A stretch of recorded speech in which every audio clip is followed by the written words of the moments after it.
Chapter 2. Beyond the trackless seas, far from the fjords of the mountains of Riftgard, the late spring afternoon was mellow as butter and as blue as periwinkle. Great Abbot Appomodeus and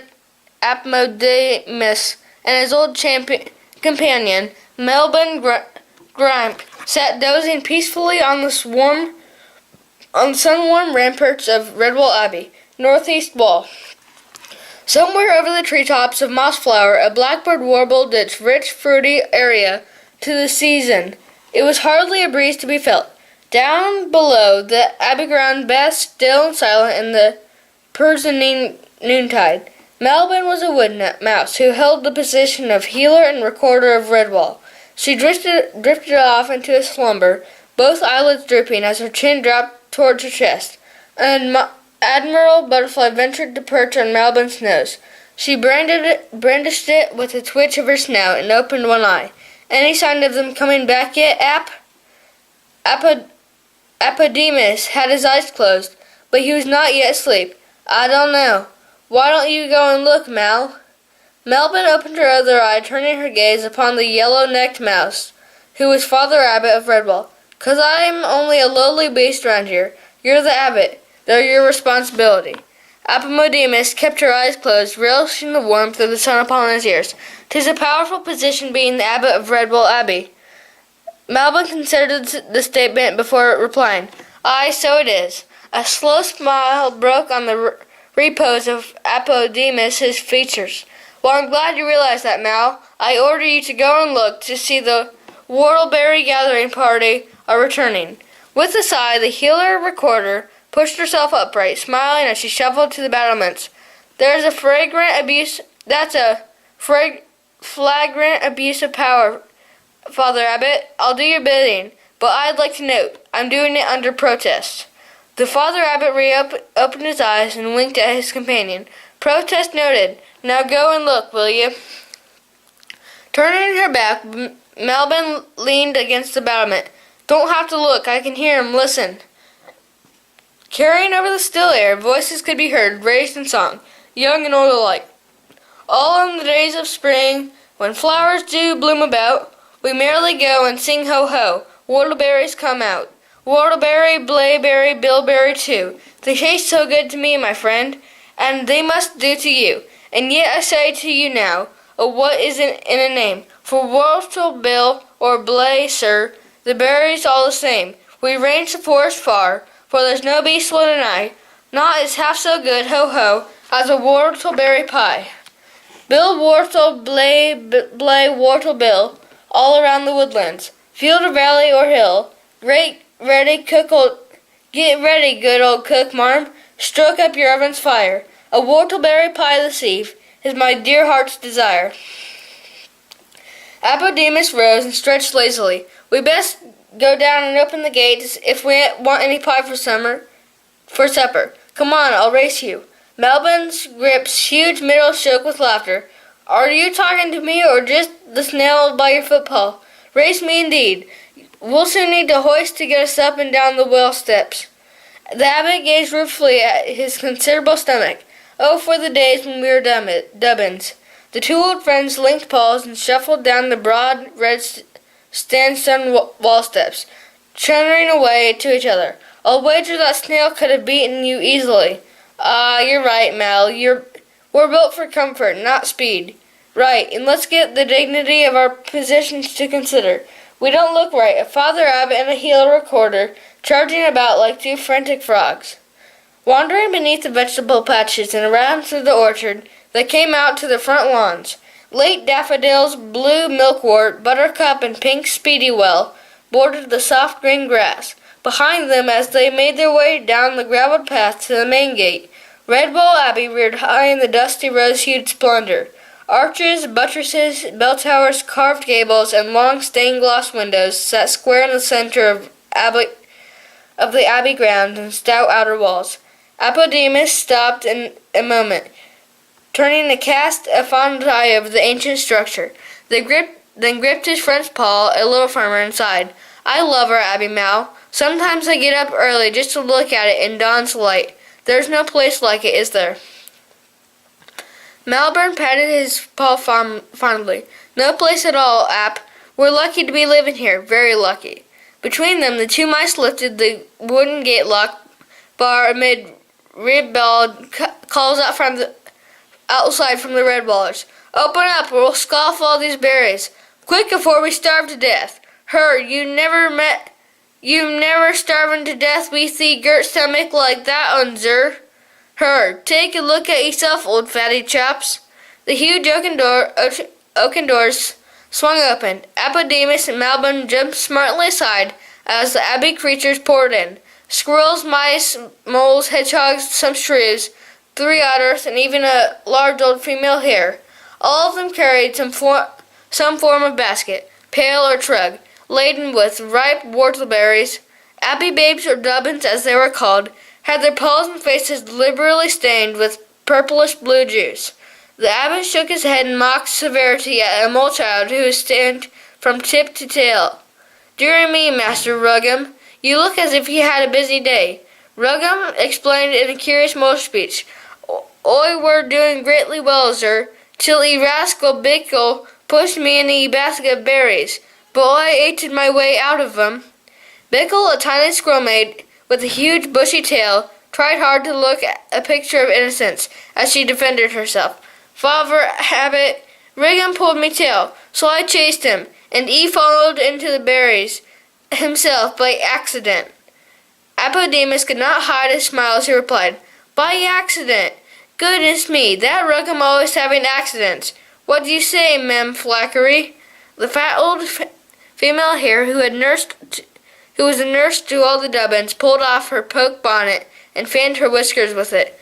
Fiends, murderers, all of them, what? Into the tub with the bloomin' lot of you. That's what I jolly well say.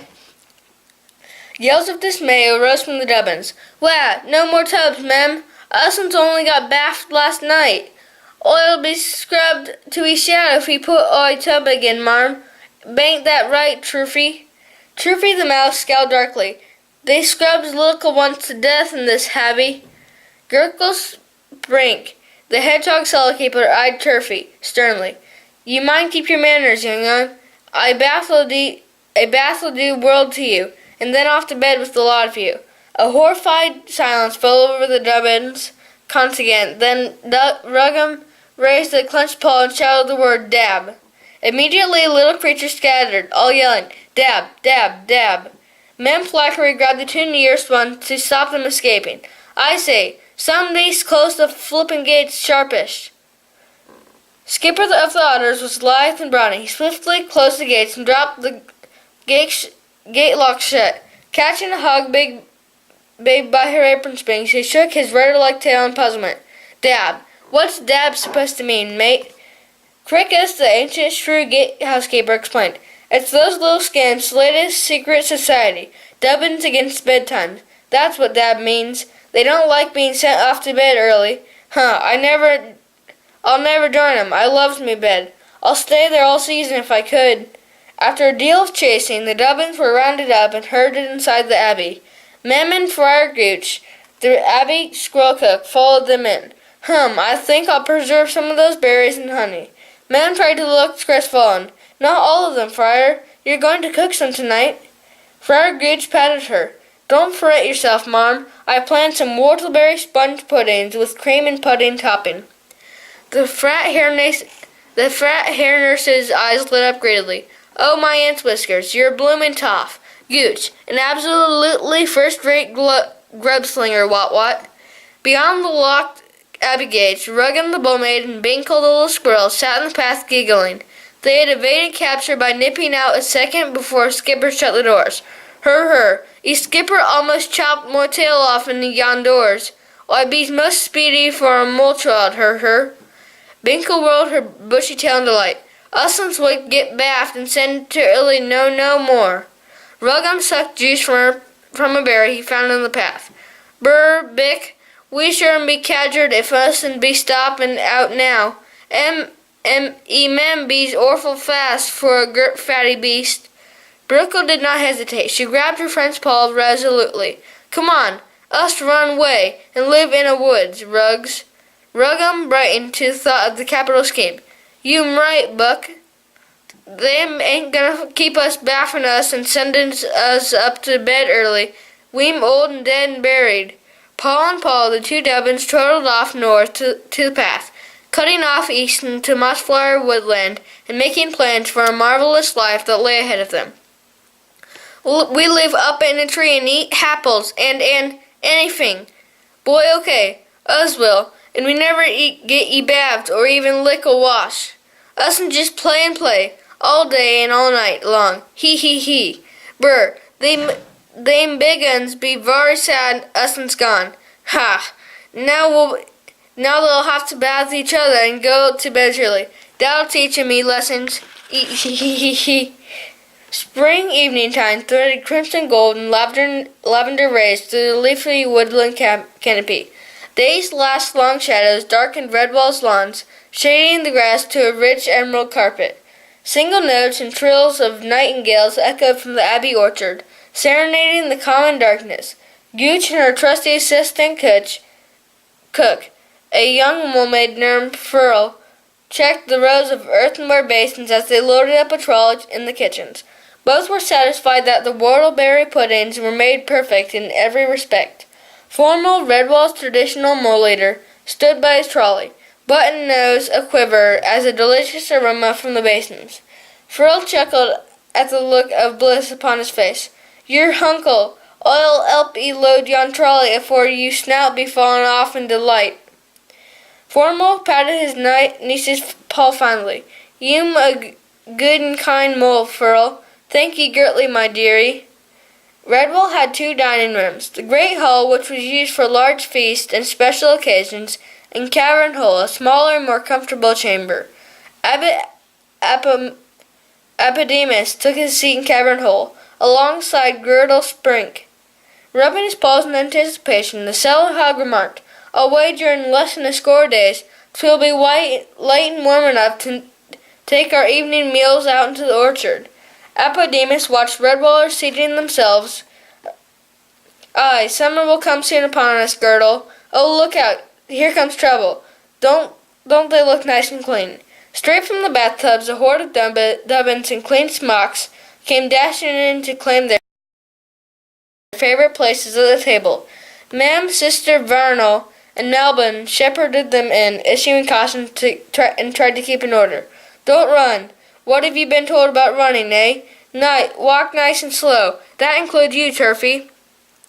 I say go around the table, you young rip. Don't you dare try and climb over Father Abbot. Here come Tobles. There's still soap in your ears. Gotcha." The tiny hedgehog squealed outrageously as Melbourne clinged out the soap with her apron corner. "Wow, I be enslaved. Help me." Old Crinkless, the gatehouse keeper, covered both ears and closed his eyes tightly until peace was restored and the Dubbins seated. Abbot Apodemus rose from his chair to recite grace. Be thankful for the seasons and happy for the day. Be grateful for the bounty which comes to us this way.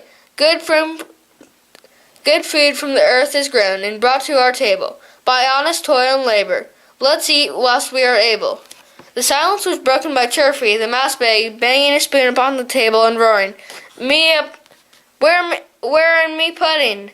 Gurgle Sprink glared severely at the rowdy Dubbin for a moment, then called out, "Aye, where's that children's pudding? Bring it right away."